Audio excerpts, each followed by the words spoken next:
6 too many. Hey everybody, it's time for GMG In The Raw Live. Grab your favorite beverage of choice and join us as we discuss the Minnesota Vikings. Feel free to add in your comments and we'll talk about them on air.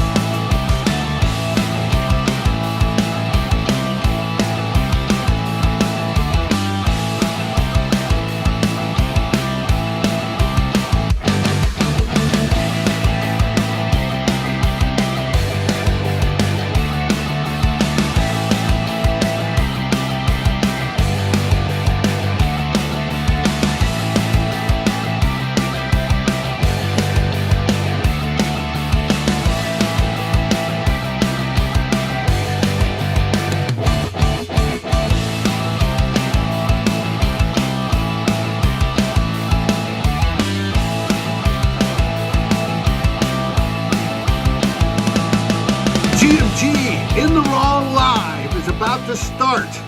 Look at the countdown timer. Once it hits 0, we're starting with the best Vikings post-game show out there. Type in your questions, your comments. We'll talk about them.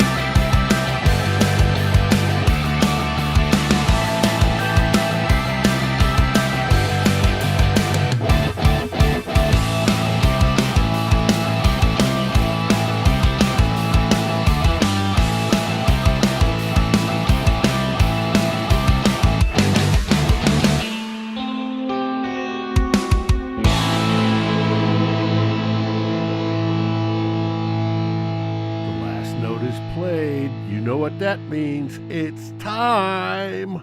Skull.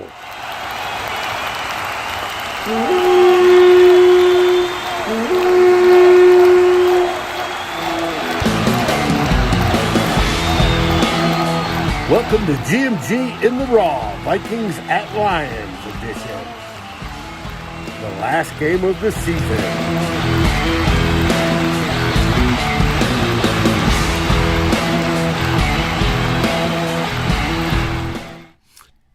I wish we could trail that music on even further.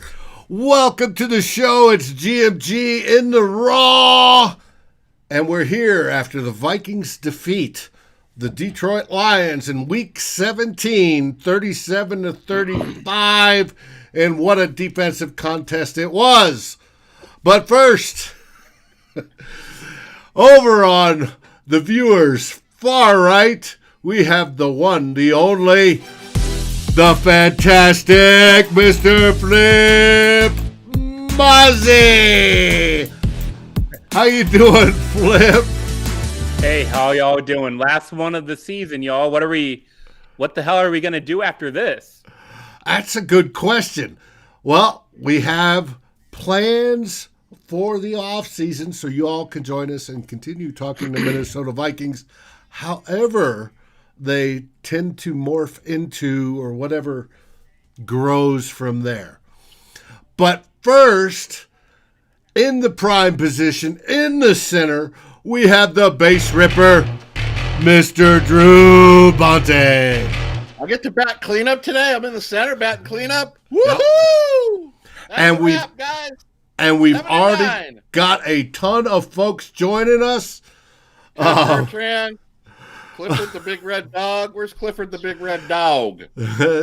Clifford's right there, Skull Vikes. Yeah, Clifford the big red dog. Kirk doing the gritty. Yes, that's right, Nick. We have Mark joining us. Anthony, Fire Zimmer. That's a possibility. Will we see it? We don't know. Hey there, Mary. Freddie. Flip looks solemn. We'll ask him in just a minute why. Ted, Welcome back. 7-9 Flip feels fine. No, he doesn't. Trust me.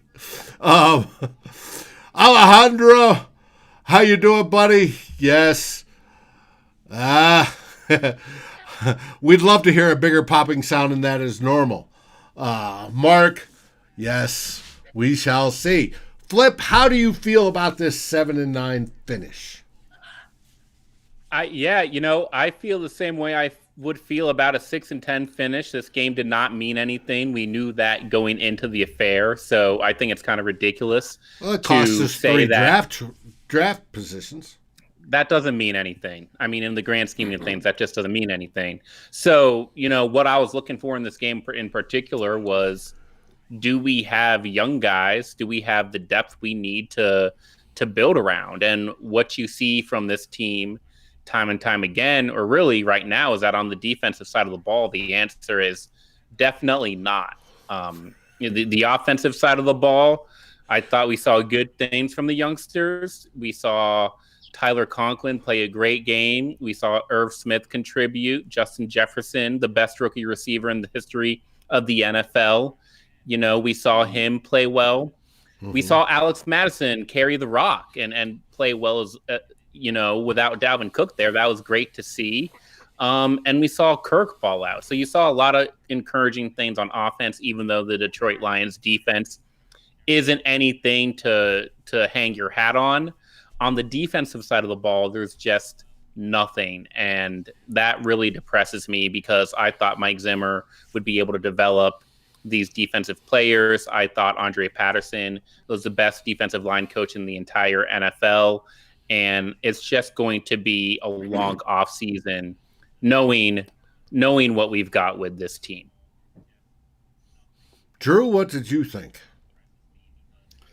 Basically, right along the lines of what Flip said. It's hard to really add anything to that. That's a pretty good synopsis. Can I use that word? Mm-hmm. Vikings roll up 74 plays, 31 first downs, 508 yards. They came out passing. It was great. For the most part. Yeah, there were some plays. And I say that looking at that were Detroit predictive. team was terrible. Oh my God. They were throwing the rock though. They were throwing the rock, and we've seen they were more aggressive before. Yeah. We've seen them come out like against the Bears who had a great defensive line but weak secondary. Kubiak still came out running against them. Well, here they were like, okay, we're gonna pass the ball, and it was like, where has this been all season? Because it was working. It was great. Yeah, but there was a couple plays. I commented. It's kind of funny. We get the first kickoff. We come out. You're getting all settled in with your drinks and your chips or something. First drive, stumble and fall down, even though we got a first down on it. Then we stumble again. Then Dozier gets a holding penalty. Then we have 2 passes batted down. You're sitting there going, we just started watching it. Yeah, but I was sitting there telling Katie there was like a 2nd or 3rd and 8, and the Vikings come out in an obvious running configuration. Jefferson was he had caught the previous pass, but he was on the sidelines. And it's like, they're going to run the ball, right? It's obvious they're going to run the ball. And sure as shit, they ran the ball. And you shouldn't be that obvious calling offensive plays. But it just continued. Now, they did throw more during the day. Justin Jefferson did break Randy Moss's rookie record. He did break Anquon Bolden's Super Bowl era rookie record for a wide receiver. He did not break the all-time NFL record, which was held by some guy that's 60 or 70 years ago. But he's gotten in his entire rest of his career to do that. Right. And so it was there was good things on the offense. There are great things on the offense. And the only problem with the offense is, what can we take against the game from the Detroit Lions, since that defense is so bad. But there are great things from the offense. Their defensive line isn't that bad, and they caused trouble with rushing quite a few times where they sacked Cousins, and I saw the one call against Ezra Cleveland for holding, and I thought that was ticky-tack. That's the point, is it doesn't matter. Like, people see those sacks. We see those tripping over Dozier's feet. We see Dozier and that happened twice game. in a row. And but it doesn't matter. This team can still put up 37 points. Yes. With Dakota Dozier there if they throw the ball. And so, like, we need to stop getting held up on all this, fix the offensive line type narrative, because if you've got Kirk in a rhythm and taking care of the ball, and you've got the receivers we have on the outside and the weapons we have at tight end, we have enough to pass the ball despite that offensive line. Now, despite that offensive line, you talk about throwing the balls, Flip. Can you imagine a more pass-centric offense featuring Justin Jefferson and Adam Thielen with the assets we have?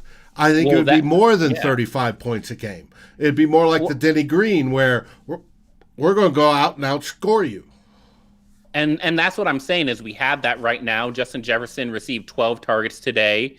I think that was his most or second most targets in a season he received today. Adam Thielen only got 5 targets. But this Justin Jefferson 12 targets, that's exactly what we should be seeing every week. And there were weeks during the midseason there where he was only getting, like 5 or 6 targets. This is what we like to see. And, the big elephant in the room is, Dalvin Cook wasn't in the game. When Dalvin Cook's back there, we're trying to give him 30, 35 touches, both in the run game and the pass game. Well, without him, we actually saw Justin Jefferson rise to the top of the totem pole in terms of impact players. Mm-hmm. Well, I'm trying to see what the split was for the game. We had 20 receptions and 22 carries, but that doesn't tell me how many attempts. We had 31 attempts and 22 carries. So we were more on the pass attempt side than we were. No, that's wrong. That's Detroit. 40 attempts for Minnesota and 31 rushing yards. Pass 40. So we were over. That's more where I would like to see it. And I think, Flip, that's where you would like to see it in the future. Yeah, and again, it comes down to Kirk taking care of the football, because we tried to go pass heavy earlier on in the year, and Kirk just completely fucked it up, honestly. So when you have Kirk playing like this, and cannot give enough credit to how Kirk Cousins played today and how he's played over the back half of the year. Amazing effort that shows that we can trust this guy going forward. Well, I think he started out slow and with problems, especially the 2 trips over Dozier. But by close to the end of the first half, he was hyped after the score right before half, and he's pumping everybody. Mm-hmm. And I like seeing Kirk that way, because when Kirk gets that way, he plays better. Yeah, definitely. Drew, let's go to the defensive side. The Vikings defense, full of all sorts of substitutes, looked absolutely pathetic. How can they fix that next year? Full of all sorts of substitutes. Well, in this league, your substitutes better be able to play. I agree. I don't disagree with that. I don't, this whole, I'm extremely stretched out on talking about this injury thing that we've been talking about all season. You know what? It's hurt not having these big players, but at some point you got to formulate a game plan. That's what the coaching staff's for. If you don't have something, you got to come up with something different. But how would you fix it for next year? Since this season's over, we watched Detroit score 35 points on us, and it could have been more. How would you fix that? First off, you have to, everything on the defensive side, if you want to run all the numbers, you want to make 9,000 pages of numbers, it all kind of comes down to a pass rush, which helps your corners, which helps your coverage. It all kind of starts with your defensive line. I believe everything starts with the defensive line for defense, and I believe everything starts with the offensive line for offense. That's just my belief in my football 101, what I learned when I was a kid, and I still believe it to this day. And, there's a reason that Nick Saban says, I don't care about my 5-star athletes positionally as long as I have 5-star guys on my offensive line and defensive line. There's a reason for it. So the D line, I think everything runs off that. I think the Vikings young corners played well. They were kind of thrown to the fire this year, but good. That's what they needed to have. Get all these mistakes out of the way. The Vikings, I mean, Gladney, that guy is a hell of a tackler. That guy made some sticks today. Some out in the open, one-on-one, just stuck to the guy and brought him down. And I put a fist in the air and said, that's how you fucking tackle. That's how you tackle right there. So, not really worried about the secondary. Anthony Harris, don't really know what's going on with that guy. I mean, beat deep. Harrison Smith comes back with an interception. Detroit's still running free in the secondary. The defense, you got to get the defensive line back set. Get your players in there and get your defensive line built. Oh, Jaleel Johnson, all those guys should be gone. Get rid of all of them. Clean it out, man. These guys are fucking terrible. Terrible. Yeah. We see here with these scrubs player. These guys are not supposed to be scrubs. Look, let's call a spade a spade. That's right. Minnesota has been bad at drafting defenders over the last 3 years. They've just been bad at it. I mean, we're talking Mike Hughes and Jalen Holmes and Jaleel Johnson and Armon Watts, and none of these guys are giving us anything on the defensive side of the ball. So when you're completely failing on those guys, that's when your depth suffers. Well, you got Dantzler though and Gladney from this last year. Now, Gladney, okay, but we're not just looking 1 year back. Well, I know when you look at it 4 or 5 years back, you expect, you go. What was it? The 2015 draft that was so good, but it's between the 2015 and the 2020 draft. There's nothing there that stands out. Zero. And especially Barr and Kendricks going out. How many mid-round linebackers has Mike Zimmer drafted? I mean, he loves to draft them. Every year, it's a Cameron Smith or a Kentrell Brothers or a Ben Gideon. And Kentrell Brothers. Well, mid-round is for day 3. When Dave asked me this question 5 minutes ago, my first thought was, and I've been posting this a lot in the Gallahorn about talking about, I wouldn't mind going to getting a playmaking linebacker as a first-round pick. I really wouldn't. I think the Vikings. How did you get that guy on the field? Well, you've got 2 linebackers locked down. You don't have the third one. Yeah, you let your linebackers come back healthy. Is Barr coming back? He should come back healthy. Why wouldn't he? I mean, we'll see how the offseason goes, but I think you can break it down. Unless they cut him for cost. You can break it down all 3 position groups on how to make this defense better. For the linebackers, it's you get Barr and Kendricks back, and you develop Troy Dye. You bring that guy up to speed. You hope that Cameron Smith is now healthy and is able to continue his football career. That's your 4 linebackers. That's not complicated. You don't need a new free agent there. You don't need a new draft pick there. In the secondary, I think it's pretty similar. You say Mike Hughes, you're healthy, you're CB3 now. You let Dantzler and Gladney grow, continue to scheme the thing around Harrison Smith. And then so you have one spot at free safety that you can get a mid-round veteran or a mid-round draft pick there. You don't need some big, huge investment in the secondary as well.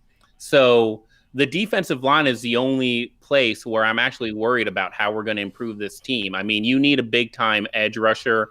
Maybe that's your first-round draft pick is an edge to go across from Daniil Hunter.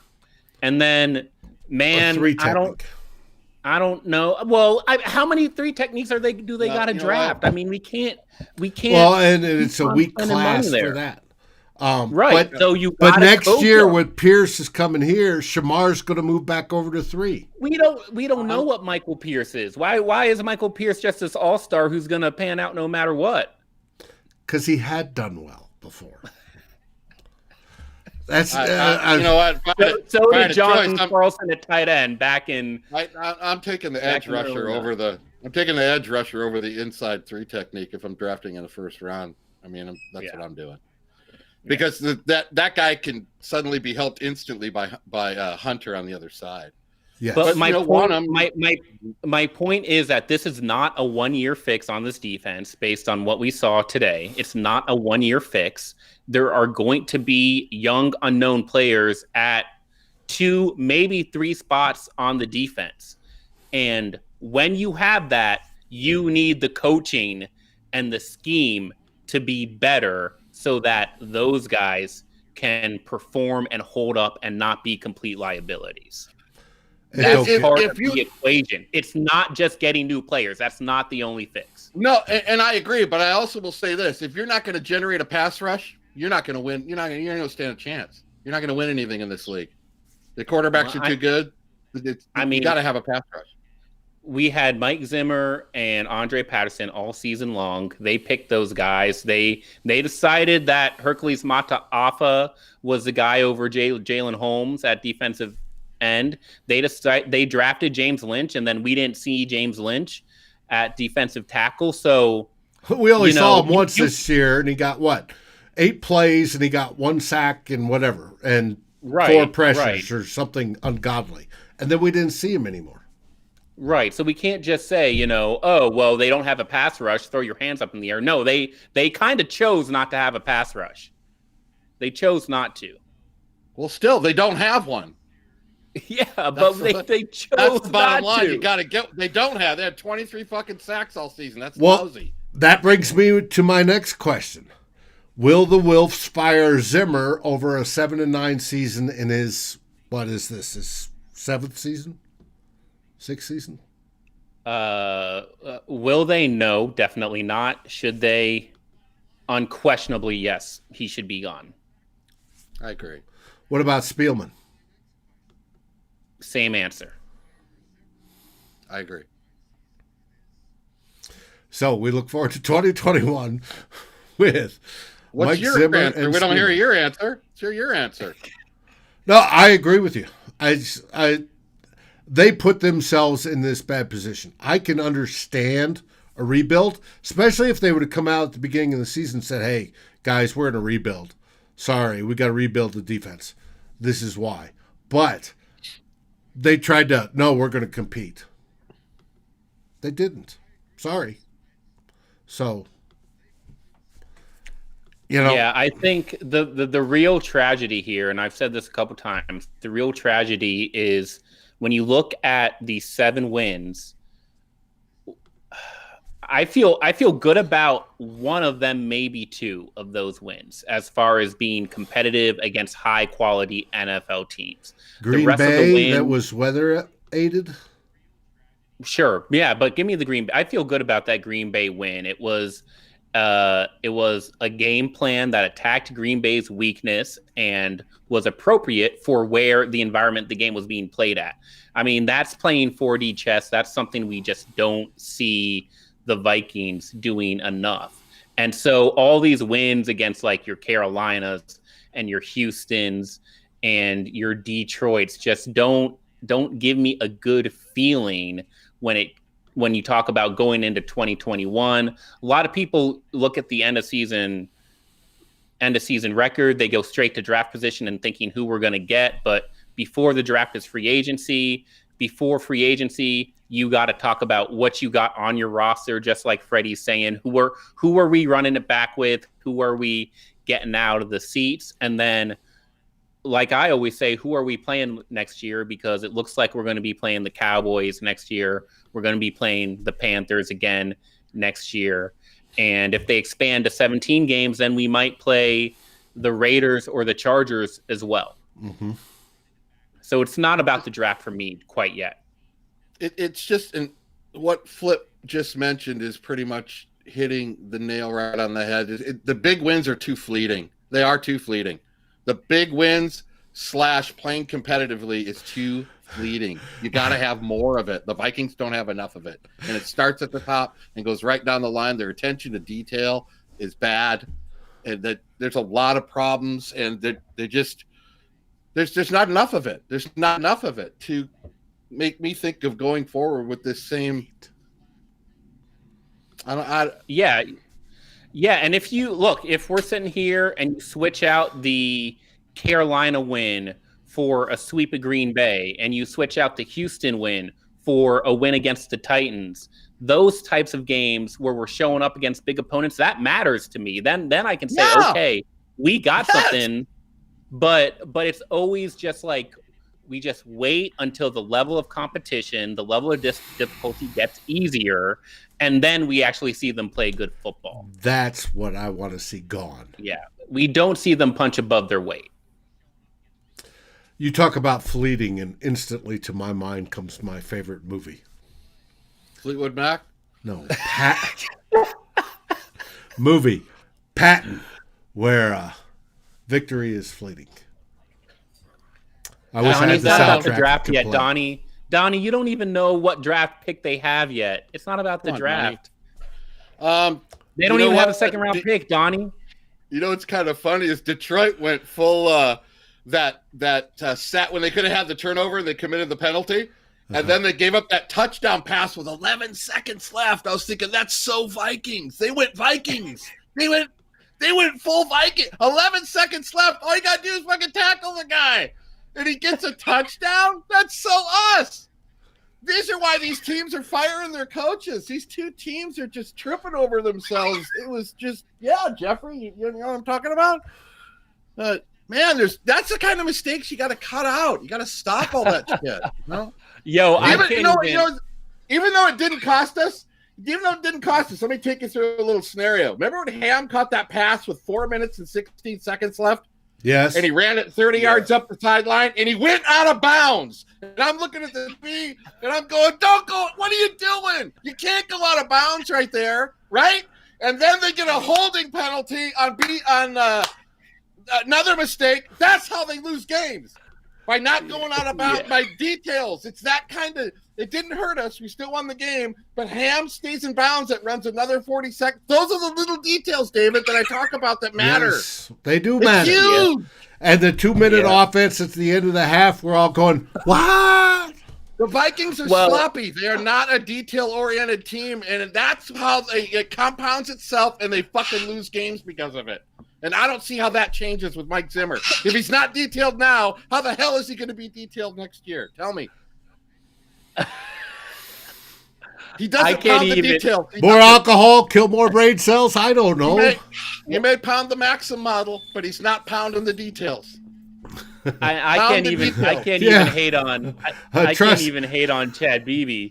I can't even hate on Chad Beebe, man. I can't even more Angels lost as well. Chad Beebe. Yo, Chad Beebe's like, F them Angels, man. I'm scoring. Yep. I'm scoring. Shit, yeah. And did you see Justin Jefferson do the whoop out of the way? You see Beebe on the sidelines with that big ass grin. Beebe's happier than shit. Yeah. Now we're shitting in tall cotton. Good for him. Yep. No, it was. But it's those kind of details that bug me. It just bugs me. Bugs me. Well, we got all off season to figure it out. No. I don't, man. I start looking at this Vikings unrestricted free agents, all that type of stuff. I mean, it's going to be a different team. It's going to look different. It's going to be the same coach, same GM, same quarterback, but it's going to look different. I mean, heck, Flip, you know, give me some players right off the top of your head. Players that gone. 100% gone. First 5 guys that come to your mind. Hit me. First 5 guys that come to mind: Eric Wilson, Anthony Harris, Dakota Dozier, please, George Iloka, yes, Jaleel Johnson. There's 5. And Kyle Rudolph. I'm going to throw him in there. He's not coming back. 6. Well, the guys I said, they're not even. They would have to be purposely brought back. They're already free agents. So if the Vikings decided to re-sign Dakota Dozier, even though his contract's expired, and for fuck's sake, come on. That's why you're a loser, because you have that fucking guys playing for you. Guys like, not you, Flip, Dakota Dozier. Yeah. He's not a starting offensive lineman. He's not even a backup offensive lineman. Get rid of him. You're shit. You're gone. You're shit. You're gone. You're shit. Get him out. Stop firing people. Question, Dan Bailey.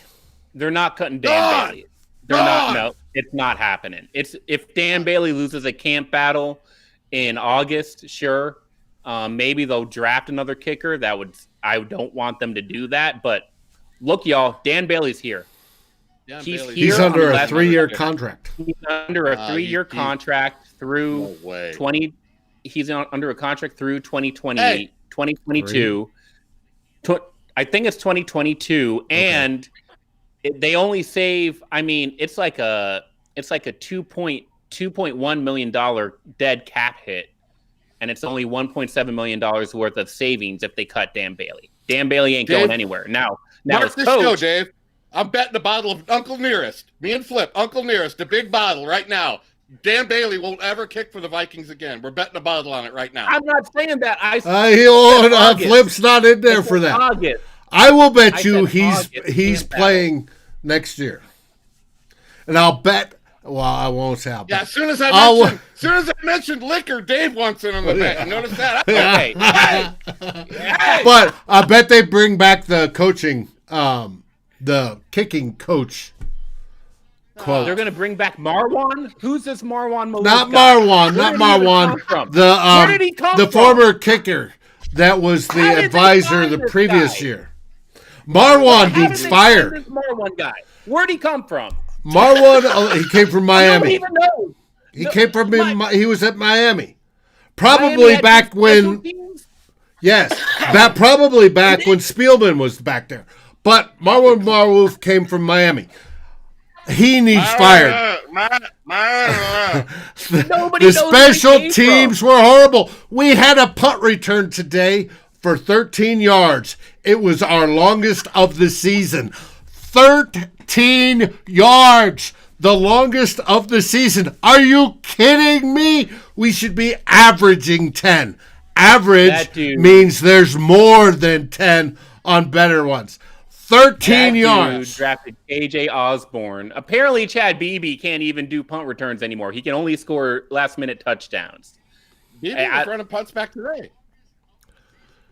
Wasn't he? Yeah, because KJ Osborne dude. Yeah, because Osborne didn't do shit. We're going to call it the wait. Except for fumble. List. No, I got it written. I'm writing it down. It's called the flip list. He just gave me the first 5 of out of here. We're make it the flip list all off season. We add somebody to the flip list. And we're gonna do the flip list. I'm gonna write these 5 guys down. You want to add somebody that's going to the flip list? You can put KJ Osborne. If we can't do better than KJ Osborne, what kind of franchise are we? I want somebody to tell me where Marwan Malouf came from. Like where did he come from? Well, literally the team before us was Miami. Miami had good special teams. We looked at Miami of Florida or Miami Dolphins? Miami Dolphins. But that was back when they weren't winning, even close to winning the NFC. Yo, Donnie, I hope you know I live in California, bro. Donnie, I live in California, all right? I can hit all the bongs I want, okay? It's legal. It's legal here in Colorado, too. There you go. I don't know where Donnie lives. Flip list. We're writing it right down right now. No, please do, please do. Let's go over that as the season progresses. Yeah, I do want to season progresses. I do want to thank all the people watching, man. This was my first year doing this, and it was more than I ever could have wished for. Dave's done a great job producing the show. It's been great to talk football with you, Drew. I love talking Vikings football. And again, the commenters all season have been great. I hope we've built something here. I hope we've got a bond, not just through our favorite football team, but through these Sunday shows. And I hope you guys keep on tuning in during the off season. You guys are great. Y'all are amazing. I love the comments. The comments are tremendous. Speaking of which, since we're moving into the off season for the Vikings, we still have playoffs left for the rest of the league. Would you like to see GMG in the Raw after Sunday's playoff games? Don't they end at like midnight? Damn. Well, it ain't quite that, especially on the left coast for you guys. I say we roll with that idea. I say Mr. Stefano's onto something right there. I say let's run through the Super Bowl, post-game shows through the Super Bowl, after the last game of the Sunday. Well, let's do see Super what Bowl let's. predictions right now. I give the people what they want. I give the people what they want. If they want to see us talk playoff football, we can talk playoff football. I'll talk. Well, anything. Alejandro is here. He says he's sad because he only found us on all the way up to Christmas, and he's definitely in for it. Yeah. Mary's Okay, in but who for are you it. cheering for? Drew, Nick's who are in you for cheering for in the playoffs? You know who I'm cheering for? Buffalo, because they've had such Buffalo. shitty years. I'm pulling for Buffalo big time. I want them to win the whole thing. I Mhm. do. I want them to win the Super Bowl. Yeah. And Dave. I have a close friend who's a big Bills fan, and he's not just a fly-by-nighter. He's been wearing the gear, all that shit when they were winning 2 games a year. He's been suffering since '95. He's a diehard fan. Alex Martinez, I know you're watching the show right now. He watches all of our shows. He does. He watches all the In The Raw, all the GMG shows he watches. Diehard Buffalo fan. Alex, I'm with you. I hope you win it. You deserve it. Bills deserve it. Bills are a good. How about one. you? They were How about the you, Flip? Well, Flip asked me. Man. Bills Yeah, are a good I one have because faith. they were the second team to lose 4 Super Bowls, and they lost theirs in a row. But I don't know if I'd go there. Flip, who would you think? So I was not ready to answer this question. I just wanted to ask it and be done with it. I'll pick one NFC team and one AFC team. NFC, I'm going with whoever wins the NFC East because I would love to see that Washington football team. I would love to see the Washington football team just take out Tom Brady in the playoffs. I don't know what you're doing, Drew. I don't know what you're doing. Come on. That would be Come on. funny.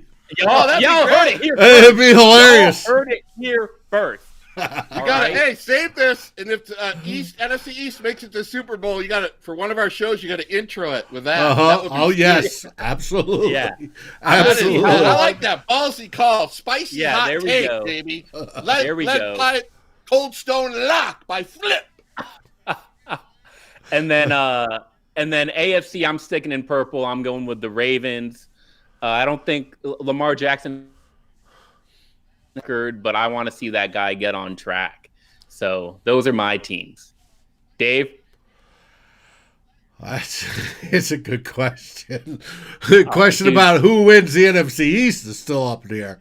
The NFC East has been, or the NFC has been so poor. I could tell you the team I don't want to win, Freddie, and they're Freddie, across the border in Wisconsin. AFC, you got the Chiefs, but sort of hate to see them go twice. God damn. You can't do it. You Well, can't do it, man.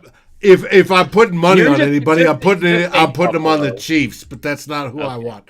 I would like to come see the on, dude. Titans, because Titans are more like us, believe it or not, on all sorts of things. But I don't see it happen. I would love if the Browns make it. That would be just another poke in the eye. What do you for want we- to make it? Yeah, dude. if the pick a Browns team. make it, besides having friends that were Browns fans that even got married on Browns the Field, Browns are in. The Browns are in. Are you rooting for the Browns? I'll root for the Browns because Okay. that's another stick in the eye that the Vikings kept the wrong coach. Well, I wouldn't say all that. I mean, What about NFC? Anybody but that team from Wisconsin. I didn't pick an NFC team because I'm trying to get out of it. Hopefully the show will end and you guys will forget. yeah. Hey, Freddie. Drew, Hey, And I don't want Freddie the Saints either. Give me Freddie one put of a the other message down teams. there. Freddie put a message down there that said, Drew, what's your most expensive football card? Because you know, Dave, I'm only Yes, you 7 do. away from having the There it entire is. decade of the 60s. I'm 7 cards away from having the entire 1960s decade complete. I cannot There, answer Devin. that question because my wife's watching this, and if I said how much I spent on a football card, it would get me in a lot of hot water. So I'm refusing to answer that question. Plausible deniability, baby. Plausible deniability. I like that NFC East call, man. That is fucking just great. Flip called it. I love that, man. I love it. Viking Jerome, where you been? We're almost done. NFC, I guess I'm going to pick I'm going to go with Dave. Any team with that shithole, stinky ass. Y'all are gonna start cheering for the Seahawks or some. I don't care as long as it's not TTFW and secondly New Orleans. You know what? I'm jumping on that NFC East draft. Oh yeah, here we go. Throw me a line. What do you know about that football team? Anyway, with that, any last words there, Flip? Before we go into next week, following the post game, because obviously people want to see it after the playoffs, the wild card weekend. Any last words to wrap up the regular season for the Minnesota Vikings? Failed season, and we knew it was a failed season out of the gate, starting 1-5. The Vikings went 6-4 from that point. Is that good enough to make me feel better? No, it isn't. It's a failed season. They couldn't even get to 500. So I think we need to see the Vikings treat it like that going into the offseason. Though what I'm so scared of is they say, oh, well, 7-9, well, COVID, well, injuries, we'll be just fine. It's like we have to see the Vikings proactively improve. Yes. And that means not doing what we did last year, re-signing the fullback, re-signing the punter, re-signing the kicker, all those weak-ass moves. That means making some big moves at some key spots, some big impact, 2021 is going to be different type moves. Absolutely. Absolutely. I cannot disagree with you at all. Drew? I got 3 points. Flip covered most of it on that.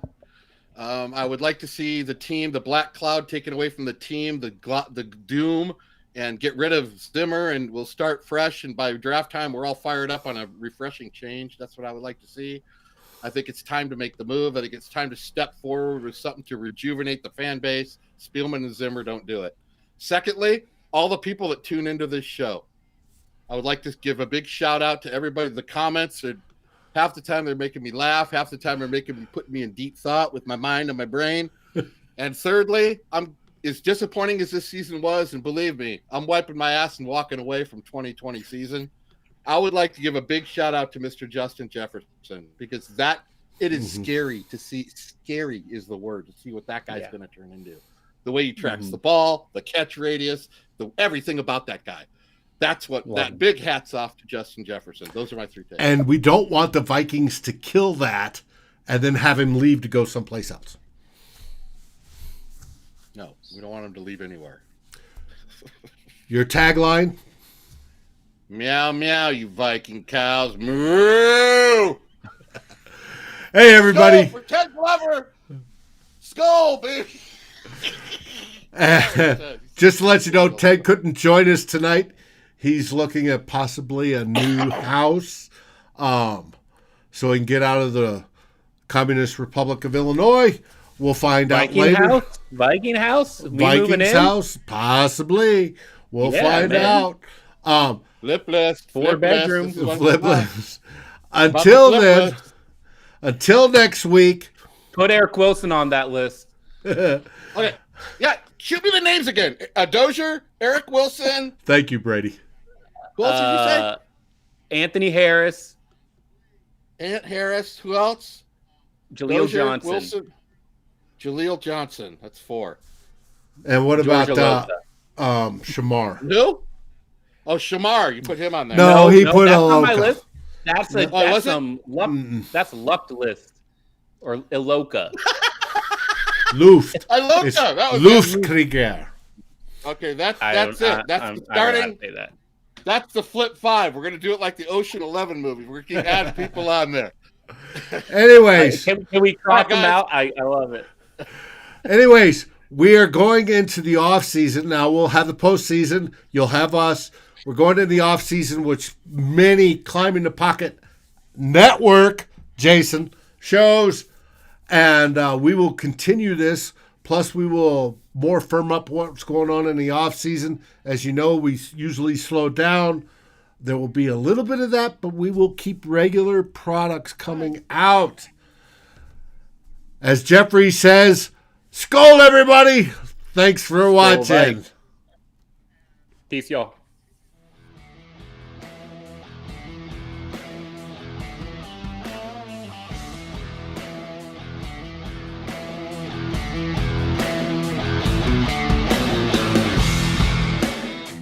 Thank you for watching or listening. As always, if you like, subscribe, and ring the bell for notifications. And if you're listening to the podcast, please rate us on your favorite aggregator. Skol, everybody.